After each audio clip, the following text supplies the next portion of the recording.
Presiden Prabowo menjadi salah satu pemimpin negara yang berpidato di konferensi tingkat tinggi PBB untuk penyelesaian damai masalah Palestina. Pidato dan keterlibatan langsung Presiden Republik Indonesia dalam konferensi tingkat tinggi dan sidang Majelis Umum ke-80 PBB tentu menjadi yang ditunggu-tunggu setelah absen selama 10 tahun di kepemimpinan Joko Widodo.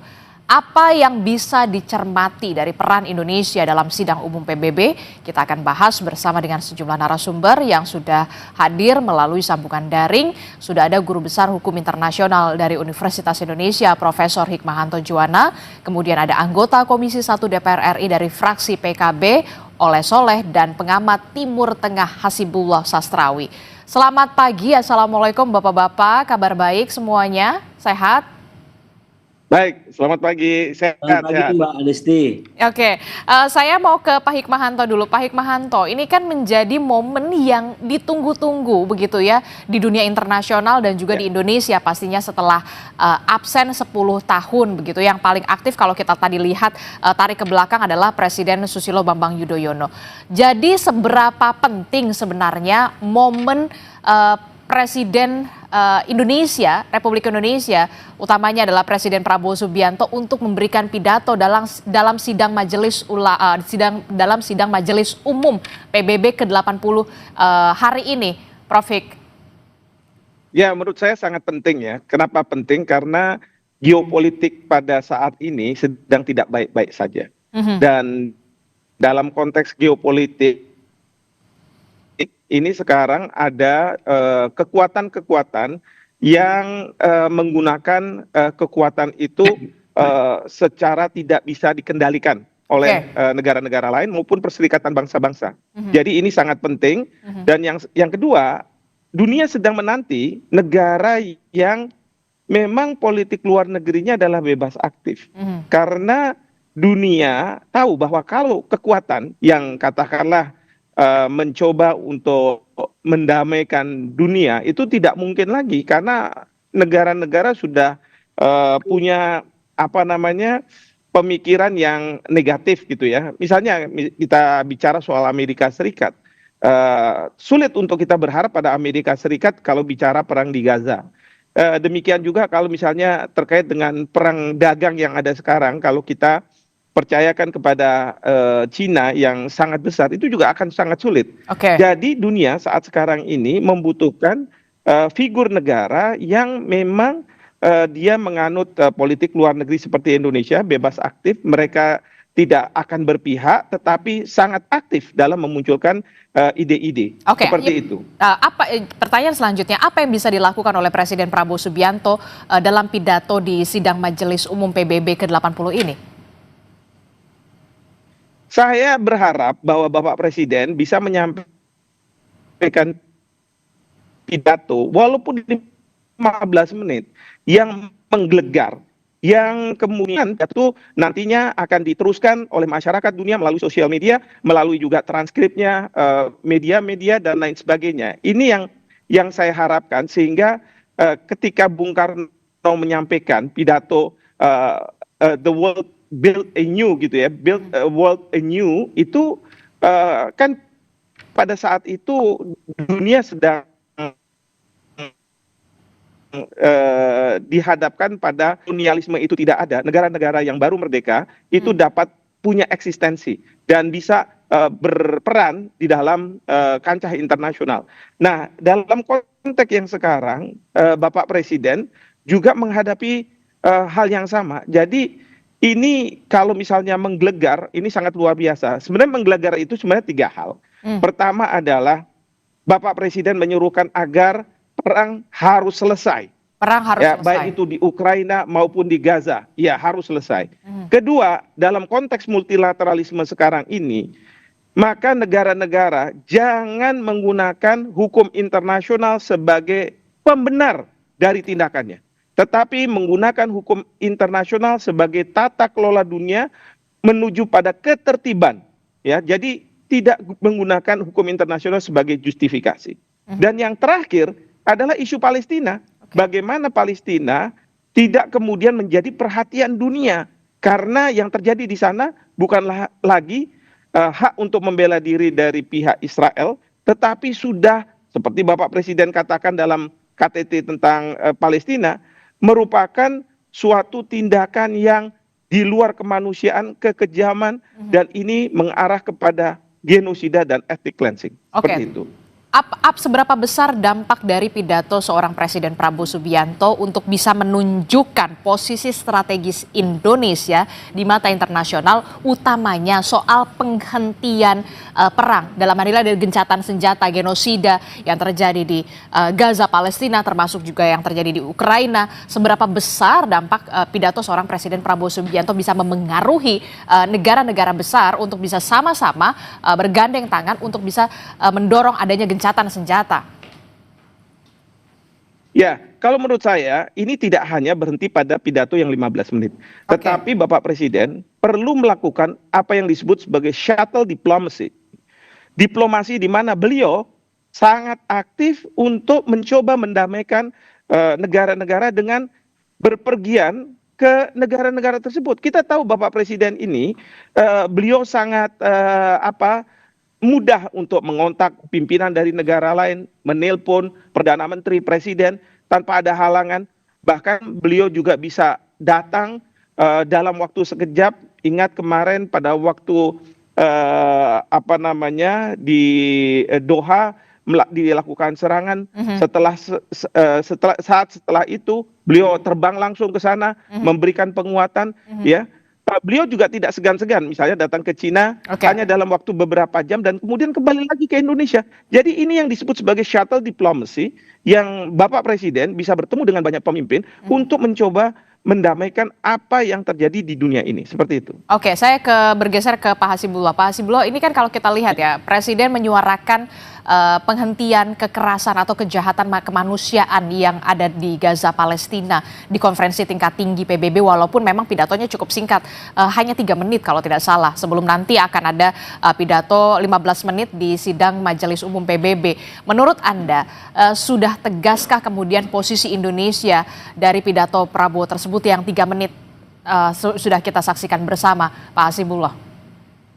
Iya, sebelum saya lebih spesifik mengukur sejauh mana ketegasan dan ide yang disampaikan dalam KTT semalam, mungkin penting bagi kita semua, bagi masyarakat untuk memberikan gambaran bahwa memang Presiden akan punya kurang lebih 2 forum yang akan digunakan untuk pesan-pesan penting, yaitu yang semalam dan yang nanti malam. Nah, pesan-pesannya menurut saya tidak lebih kita harapkan dari 3 hal, yaitu di ranah global, di ranah regional Timur Tengah secara khusus, dan ASEAN secara umum. Dan 3 isu di 3 ranah itu harus digunakan, harus menghadirkan yang kita sebut sebagai perspektif keindonesiaan. Jadi yang disampaikan oleh Pak Profesor tadi, Prof. Hikmahanto, bagaimana beliau memberikan pandangan di tingkat global. Misalkan kita lihat di tingkat global ada 2 isu krusial, yaitu tentang kerentanan dan dan perubahan peta. Nah ini kan berarti dibutuhkan adanya ide keindonesiaan di ranah itu. Jadi misalkan bagaimana konstitusi kita berbicara tentang perdamaian abadi misalkan. Bagaimana kita juga bicara tentang nasionalisme kemanusiaan. Yang kalau kata Bung Karno itu dengan mengutip Gandhi, walaupun kita sangat cinta tanah air, tidak berarti kita merendahkan tanah air yang lain, karena padanya paling tinggi adalah kemanusiaan. Nah menurut saya dalam konteks global sekarang yang sangat rentan, lalu seakan-akan orang dengan senjata kurang menghargai yang lain, maka ide-ide dengan perspektif kemanusiaan di ranah global itu menjadi sangat krusial untuk disampaikan dalam 2 momen yang tadi malam itu tentang Palestina, dan yang nanti malam itu yang mungkin bisa lebihnya. Dan yang kedua itu di ranah Timur Tengah yang sebagian idenya tadi telah ditanyakan, telah disampaikan oleh Presiden kita tentang two-state solution. Mbak, kalau kita amatin, saya mengamatin KTT semalam dimulai dari jam 02.12 waktu Indonesia sampai kurang lebih jam 5.29. Dalam hitungan kurang lebih ada 3 jam 17 menit di mana forum ini dipimpin oleh Prancis dan Arab Saudi, dan luar biasa menurut saya karena selain pembicara utama Jadi ada Presiden Macron, ada kemudian dari Arab Saudi, ada dari Sekjen PBB, lalu kemudian dari Majelis Umum, dan yang kelima juga dari Otoritas Palestina. Dan di luar itu ada pemimpin-pemimpin dunia yang dihadirkan di dalam 3 jam 17 menit ini. Nah, kalau kita ingin mengukur sejauh mana keberanian atau keutuhan idenya tentang solusi dua negara, yang pertama sudah pasti secara umum ini adalah ide tentang solusi dua negara yang menginginkan Israel dengan Palestina itu berdampingan secara damai. Tapi kalau jeli kita baca, ini dosisnya agak berbeda satu sama lain. Misalkan Prancis, karena dia kata Prof. Hik tadi memang punya sejarah dengan Israel dan Timur Tengah, dia betul-betul coba melakukan perspektif yang berimbang di antara Israel dengan Palestina, bahkan di antara Hamas juga gitu. Dalam pengertian yang berimbang begini, dia tidak ingin dituduh oleh Israel dan negara-negara Arab bahwa dia berpaling dari mendukung Barat dan Israel menjadi mendukung Arab dan mungkin bangsa lain. Dia tidak pada posisi itu. Dia tetap pada posisi satu, bahwa Perancis mendukung itu tetap dalam kerangka dukungan kepada Israel. Justru ini cara kami membela Israel agar Israel tidak berada dalam permusuhan dunia. Jadi bahkan Macron sampai menggunakan perspektif korban, ya. Itu kalau kita amatin pidatonya yang kurang lebih 30 menit, dia gunakan perspektif korban. Bagaimana dia ketemu dengan korban teror di Paris untuk memberikan empati kepada korban teror atau korban serangan 7 Oktober yang dilakukan Hamas. Jadi betul-betul coba diseimbangkan. Tapi, nah ini, yang berbeda adalah bedanya kalau dengan Trump dan katakanlah Israel yang tetap dengan cara-cara satu negara itu, bahwa Hamas itu ya harus ditumpas dengan cara-cara keras gitu. Nah, kalau Prancis itu justru Hamas harus ditumpas tapi dengan memberikan harapan kepada warga Palestina. Sama-sama anti Hamas. Tidak ada yang mendukung Hamas ini, bahkan secara umum termasuk di negara Arab itu juga anti Hamas gitu. Karena Hamas dianggap sebagai cara-cara kekerasan. Cuman volumenya itu menurut saya diatur sedemikian rupa oleh para pimpinan sesuai dengan politik luar negerinya. Nah, tapi kemudian yang jadi pertanyaan saya selanjutnya adalah begini, mengapa kemudian tampaknya negara-negara sekutu dari Amerika, sekutu dari Israel juga kemudian walaupun Anda mengatakan tidak terlalu signifikan, tapi berbalik untuk mengakui kedaulatan, kemerdekaan Palestina. Apa menjadi penyebabnya sebenarnya? Saya sebenarnya masih mau melanjutkan posisi politik Indonesia, karena bagi saya disampaikan Pak Prabowo juga ditakar sesuai dengan posisi politik luar negeri kita, yaitu yang disampaikan bahwa kami akan segera mengakui kemerdekaan Palestina manakala Israel manakala Palestina sudah merdeka. Jadi dia juga tidak pada pikiran kami mendukung Palestina memusuhi Israel, bukan. Jadi tetap pada pikiran solusi dua negara, tapi memang takarannya beda-beda sesuai dengan konteks politik nasional masing-masing negara. Nah, menjawab pertanyaan terakhir tadi, kenapa kok negara-negara Eropa berubah seperti ini? Sebenarnya lagi-lagi kalau diamatin dari pernyataan para pemimpin sejauh ini ada dua faktornya. Yang pertama adalah faktor sejarah yang tadi juga telah disampaikan oleh Prof. Hik. Dan Presiden Macron bahkan juga menjelaskan sama sekali bahwa sangat jelas bahwa beliau sampaikan kami 48 sudah mendukung bagi upaya untuk membentuk dua negara, yaitu negara Yahudi dan negara Arab. Sekarang negara Yahudi sudah terbentuk, yang Arab yang nggak terbentuk bagi kami, dan hari ini kami ingin melunasi janji itu. Itu kalau nggak salah disampaikan oleh beliau kurang lebih ke sana. Jadi ini kayak semacam hutang sejarah walaupun diakui terlambat, ya, tapi nggak ada kata terlambat dalam upaya kebaikan, kurang lebih begitu yang disampaikan oleh Presiden Macron. Dan yang kedua yang saya amatin adalah kenapa akhirnya negara-negara Eropa, negara Barat ini balik badan, karena sekali lagi yang dilakukan oleh Israel itu telah melanggar berbagai macam ketentuan hukum internasional, berbagai macam hukum kemanusiaan yang itu menjadi pijakan peradaban modern terutama bagi negara-negara Eropa. Jadi justru kalau negara-negara Eropa seperti Prancis, seperti Inggris, Australia tidak berteriak dengan penistaan terhadap kemanusiaan seperti dilakukan oleh Israel, menurut saya mereka akan kehilangan pijakan atau fundamen peradabannya. Mereka tidak lagi bisa menyandang sebagai peradaban modern yang digagas dengan ide-ide kesetaraan dan kemanusiaan tadi. Dan persis disitulah menurut saya Eropa hari ini mencoba memimpin kembali dunia melalui komitmen dan keberpihakan mereka kepada yang kita sebut sebagai perdamaian dan kemanusiaan yang setara bagi banyak bangsa di dunia ini. Oke, saya bergeser ke Pak Oleh Soleh dari Komisi 1 DPR. Pak Oleh, tadi kalau disebutkan Prof. Kiki Mahanto dan juga Hasibullah mengatakan salah satunya adalah pidato yang menggelegar, memberikan dampak yang signifikan begitu ya, efek yang cukup mengejutkan begitu dalam pidato yang kita tahu sudah absen sudah 10 tahun. Nah, kalau dari Komisi 1 DPR sendiri, apa sebenarnya pidato yang benar-benar dinantikan dari seorang Presiden Prabowo Subianto di momen sidang Majelis Umum PBB ini? Tentu rakyat Indonesia menginginkan bahwa Pak Presiden terus menggelorakan dengan begitu menggelegar juga ya di sidang umum PBB nanti, karena memang pada dasarnya kegelisahan dan keinginan damainya di Gaza, di Palestina ini juga dinantikan oleh rakyat Indonesia. Dan tentunya kita rakyat Indonesia sesungguhnya merasa bahagia ketika melihat hari ini Eropa juga mendukung terhadap kemerdekaan Palestina.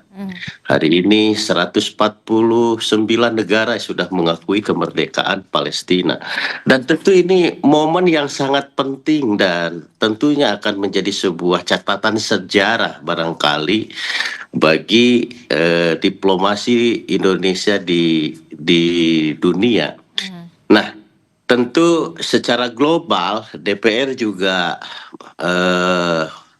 menginginkan, dan tentunya Pak Prabowo juga sudah mengetahui, dan tentunya Pak Prabowo juga sudah punya trik, dan beliau dengan diplomasi luar negerinya yang begitu kalau saya katakan begitu canggih, saya rasa beliau sudah tahu dan akan berbicara apa di forum PBB gitu. Nah, bahwasanya Pak Prabowo juga betul kata tadi Pak Hasbiallah, hari ini itu tidak lagi etnis bicaranya, adalah soal kemanusiaan. Dan mudah-mudahan ini dengan urutan ketiga Pak Prabowo ini menunjukkan bahwa statement Pak Presiden ini ditunggu-tunggu gitu oleh para peserta di PBB. Nah, saya harap bahwasanya statement Pak Presiden ketika 2 bulan yang lalu kalau tidak salah bahwa akan mengakui Israel jika memberikan Palestina, saya rasa ini juga mungkin bisa jadi solusi pembahasan bagaimana agar terciptanya daripada kemerdekaan Palestina yang nyata 100%. Saya rasa Pak Presiden sudah mengetahui dan sudah paham betul narasi-narasi yang akan disampaikan di forum PBB. Oke, itu pertanyaan selanjutnya. Kemudian benarkah kemudian sidang Majelis Umum PBB ini bisa mewujudkan kedamaian di Gaza, Palestina, dan juga kemerdekaan di Palestina, penghentian gencatan kejahatan kemanusiaan, termasuk juga dari pidato dari Presiden Prabowo Subianto dan juga kemampuan diplomasi dari seorang Presiden Prabowo Subianto. Tapi jangan dijawab dulu Bapak-Bapak, kita akan jeda dulu, usai jeda kami akan kembali. Saudara, kita masih membahas apa yang nanti dipidatokan oleh seorang Presiden Prabowo Subianto di sidang Majelis Umum PBB di New York, Amerika Serikat. Tentu saja kita berharap soal bagaimana untuk menyuarakan penghentian kejahatan kemanusiaan yang selama ini terjadi di Gaza, Palestina, termasuk juga soal perang dagang, juga itu juga penting juga untuk bisa dibahas atau dibicarakan. Prof. Hik, pertanyaan saya singkat saja. Seberapa dampak apa yang bisa dihasilkan oleh sidang Majelis Umum PBB, termasuk juga soal kemampuan diplomasi Presiden Prabowo Subianto, pidato yang diharapkan menggelegar untuk bisa menghentikan kejahatan kemanusiaan yang selama ini masih terjadi di Gaza, Palestina? Jadi pertama yang ingin saya sampaikan di sini adalah jangan kita masyarakat di Indonesia melakukan over ekspektasi atau memberikan ekspektasi yang berlebihan. Oke. Karena apa? Ini forumnya adalah di Majelis Umum PBB, bukan di Dewan Keamanan PBB. Pertama itu. Yang kedua, memang tiap tahun diselenggarakan sesi di mana ada debat antara masing-masing negara. Yang kali ini Indonesia diwakili oleh Bapak Presiden langsung. Jadi ini yang kita harapkan, bukan kemudian setelah pidato ini segala sesuatu akan selesai, bukan. Tetapi dari pidato yang menggelegar ini ada pesan moral yang kemudian dunia akan memberikan perhatian. Oke. Kalau saya melihat ya, ada 5 hal yang kalau boleh Bapak Presiden bicara mengenai masalah Gaza Palestina ini. Pertama adalah Bapak Presiden harus mengingatkan kepada Israel bahwa serangan yang dilakukan oleh Israel saat ini itu sudah mengarah kepada genosida, kejahatan internasional, pelanggaran HAM berat, ya, tidak lagi hak untuk membela diri, karena selalu Israel mengatakan bahwa serangan yang kami lakukan ini atas balasan yang dilakukan oleh Hamas pada tanggal 7 Oktober 2023. Oke. Yang kedua, bahwa Israel harus menghentikan serangan-keserangan ke rakyat sipil sebagaimana Bapak Presiden menyampaikan di KTT. Itu juga harus disampaikan. Dan yang ketiga adalah Israel harus segera mengakui Palestina sebagai sebuah negara. Tapi yang keempat, yang keempat, kita juga mengatakan dan menyerukan agar tidak ada lagi serangan dari Gaza ke Israel, ya.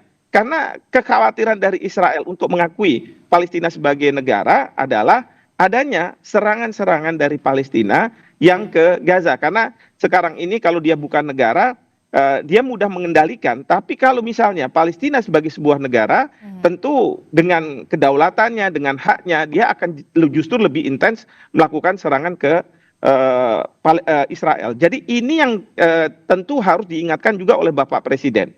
Dan yang terakhir adalah dalam menjaga supaya tidak ada saling serang ini, maka pasukan perdamaian Perserikatan Bangsa-Bangsa harus diturunkan, dan Bapak Presiden harus mengatakan Indonesia berkomitmen untuk menyumbang pasukan perdamaian itu, untuk menjaga agar tidak lagi ada serangan baik dari Israel maupun juga dari Gaza.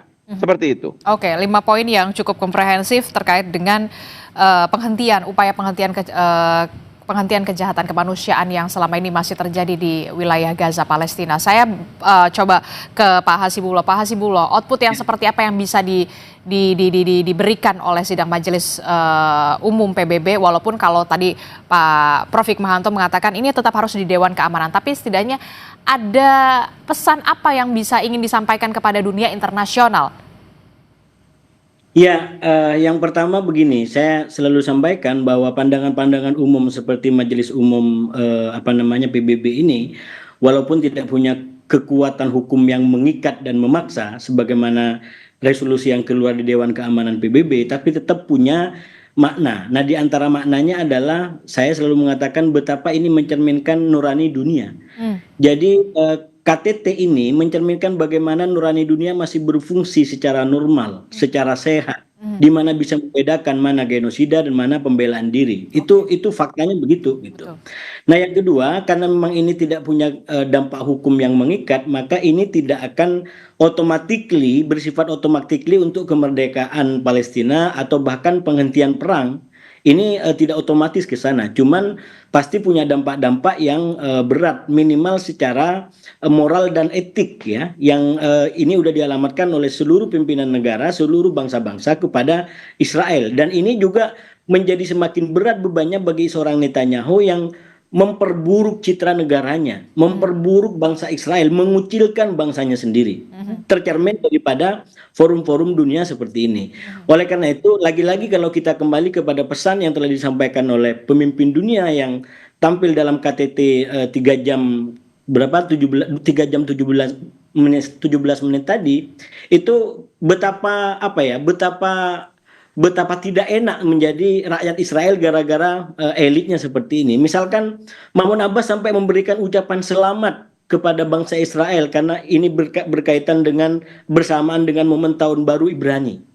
Itu kan sebuah jiwa, sebuah pandangan yang luhur, mau mengakui, mau berdampingan. Lalu di mana orang-orang elit-elit Israel yang bahkan tidak datang di forum seperti ini? Bahkan ya Presiden Markun yang saya bilang tadi dengan detail menyampaikan betapa mereka berpihak kepada bangsa Israel, kepada masyarakat Israel. Dan mereka tidak ingin dengan kondisi seperti sekarang justru masyarakat Israel makin dikucilkan. Nah oleh karena itu menurut saya memang bagian daripada dampak paling berat dari forum ini adalah dua. Yang pertama, secara internal Israel ini akan membuat ketegangan di internal atau pengucilan atau kritikan terhadap pemerintahan Netanyahu akan semakin kuat. Okay. Belum lagi disamakan atau ditambahkan dengan fakta lapangan, misalkan penampilan 47 sandera yang disampaikan oleh Hamas dengan pesan bahwa ini akan sama dengan sandera yang dialami di Libanon yang hilang tanpa jejak sampai sekarang. Jadi itu semua menunjukkan bahwa upaya keras, upaya anti kemanusiaan yang dilakukan Netanyahu, nothing.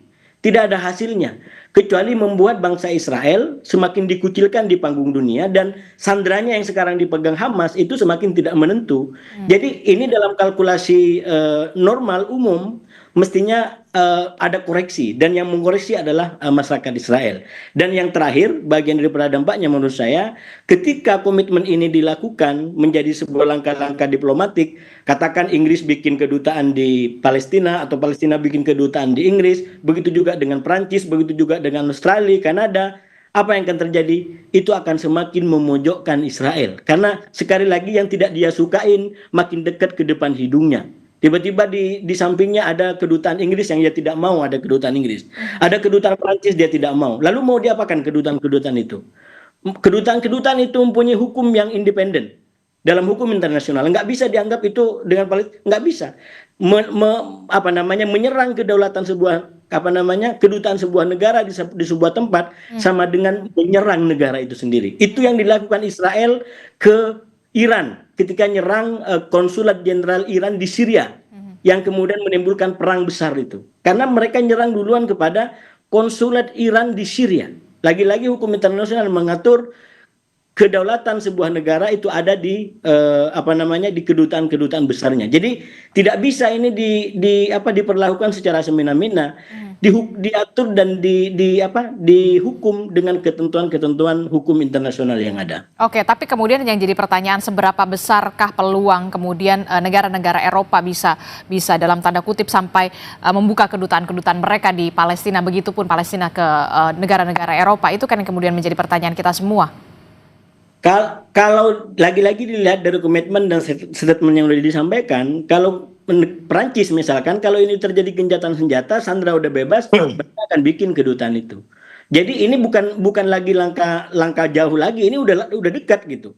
Kalau sampai orang sudah mengakui kemerdekaan negara lain tidak bikin simbol pengakuan kemerdekaan itu, ya itu sama dengan kayak bohong juga, nggak bisa begitu gitu. Ketika sudah dinyatakan mengakui sebuah negara, ya sama dengan ada hubungan dengan negara itu dan segala simbol yang berlaku di negara itu dihormati. Misalkan hari ini di Inggris, di Prancis berdiri negara bendera Palestina, itu minimal itu karena menunjukkan ini komitmen daripada pengakuan kita sebagai bangsa gitu.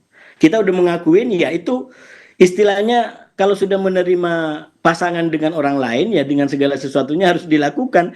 Tidak bisa kita menyatakan menerima tapi kemudian nggak mau terikat dengan ketentuan-ketentuan yang ada. Oke, terakhir saya ke Pak Oleh Soleh begitu ya dari Komisi 1. Apa yang nanti bisa dilakukan oleh Komisi 1 sepulangnya Presiden Prabowo Subianto dari New York, sikap dari Komisi 1 pasca pidato Prabowo di sidang Majelis Umum PBB? Tentu pada dasarnya kami secara kelembagaan akan terus memantau perkembangan daripada perdamaian di Palestina.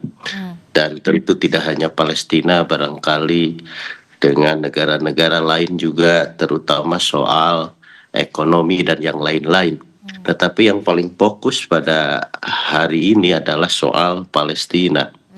Dan tentu DPR akan mendukung apapun yang akan diambil langkah-langkah setelah sidang umum di PBB. Terutama soal bagaimana bantuan kemanusiaan, bantuan pangan yang hari ini sudah banyak dilakukan oleh pemerintah Indonesia melalui udara. Dan tentunya selain bantuan pangan juga DPR sepakat dengan ide bagaimana agar ke Palestina dikirim pasukan perdamaian PBB. Nah, ini juga terus kami akan berikan support serta dukungan agar bagaimana Pak Presiden lebih survive. Dia secara politik nasionalnya dia survive, dukungan anggaran juga lebih survive, sehingga dia tidak ragu-ragu lagi bagaimana Pak Presiden terus memberikan dukungan 100% baik secara moral maupun secara material. Dan insya Allah Ta'ala saya yakin dan percaya pasca sidang di majelis ini 149 negara saya rasa akan melakukan diplomasi lain, melakukan strategi lain. Jikalau hal terburuk bahwasanya Amerika ini memang sangat sulit untuk mengakui kemerdekaan Palestina. DPR akan mendukung langkah-langkah selanjutnya, lobby baik di ASEAN, di OKI, dan yang lain-lain. Bagaimana untuk menuju kemerdekaan Palestina 100%.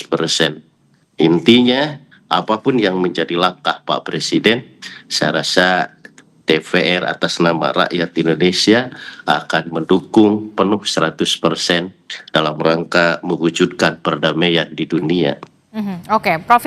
Bagaimana soal optimisme Anda terkait dengan peran strategis yang bisa diambil Indonesia dalam konflik Israel dan juga Palestina, termasuk juga keuntungan yang bisa didapatkan oleh Indonesia jika kemudian kita bisa mengambil peran penting untuk kedamaian konflik Israel dan juga Palestina di sini. Terakhir, Prof.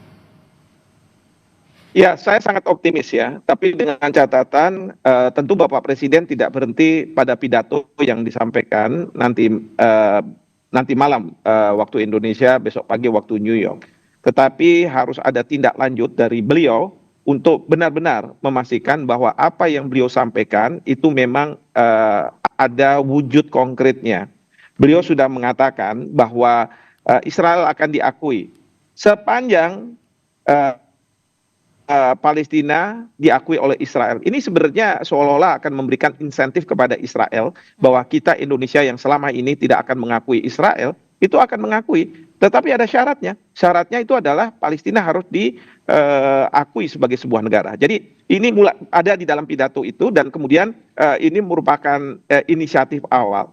Lalu kemudian yang berikutnya tentu bagaimana Bapak Presiden bisa berkomunikasi dengan Presiden Trump untuk memastikan agar Trump juga ikut mendorong Israel tidak lagi melakukan serangan-serangan ke Gaza.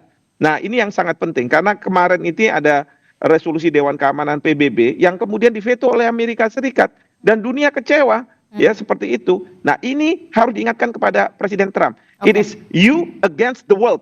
Kamu melawan dunia. Jadi harus dihentikan seperti hal-hal seperti ini mendukung Israel yang katakanlah sudah di luar peri kemanusiaan dan mungkin masih banyak lagi yang bisa dilakukan. Terima kasih. Oke, ini bukan soal agama tapi ini soal kemanusiaan. Soal kemanusiaan itulah yang kemudian harus difikirkan di mata internasional. Terima kasih Prof. Hikmahanto Juwana, kemudian Pak Hasibullah, terima kasih juga Pak Oleh Soleh telah bergabung bersama kami. Sehat selalu Bapak-bapak. Assalamualaikum. Selamat pagi.